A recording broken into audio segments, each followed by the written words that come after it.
Alors, en 1804 est né Alan Kardec, le codificateur du spirit. Qui était-il vraiment? Alors, Alan Kardec, ce n'était pas son nom d'origine, il s'appelait Hippolyte Rivail, c'était un pédagogue, un grand spécialiste en pédagogie qui a écrit un certain nombre d'ouvrages d'ailleurs, et qui était dans la lignée de Henri Pestalozzi, son maître, lui-même héritier de Jean-Jacques Rousseau.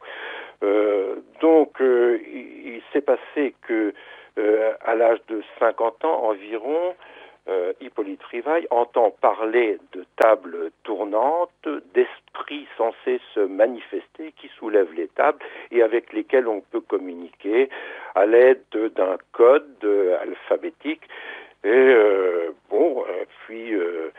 Il met un certain temps à réfléchir sur ce sujet en se disant que tout cela n'a pas beaucoup de sens, et puis des gens autour de lui insistent, dont Victorien Sardou, le dramaturge de l'époque, qui avait reçu déjà des communications spirites, et puis finalement il accepte d'assister à une séance où il se passe des phénomènes qu'il est obligé d'admettre, et ensuite, en tant que pédagogue justement, en tant qu'homme universel, homme de recherche, il décide d'avancer dans cette direction et puis d'étudier à fond ce sujet qui n'avait pas encore été étudié, sinon par quelques anglo-saxons quelques années avant, mais c'était encore un sujet à défricher.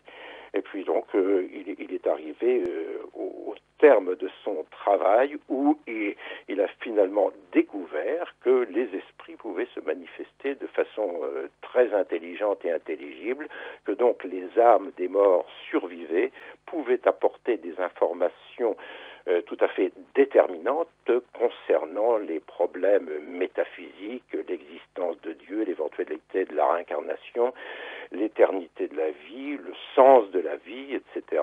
Donc, il est arrivé au bout de cette recherche pour finalement éditer son premier livre, le Livre des Esprits, où là, il y a toutes les réponses aux grands problèmes métaphysiques de l'humanité. À l'époque, c'était peut-être un sujet, comme on dit aujourd'hui, tabou, non?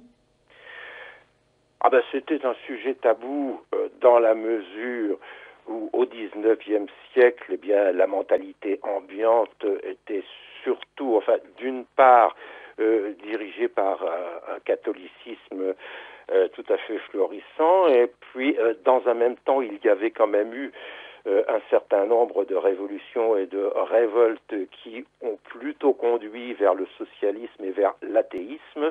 Donc, entre science et philosophie, peut-être, entre science et religion, il y a eu de toute façon des oppositions, faisant effectivement que le spiritisme était un sujet tabou.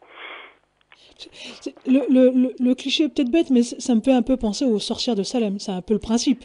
Là, on sort un peu de cet univers, Ouais. quand même, tout de même, parce que quand il est question de sorcellerie, on est dans le surnaturel.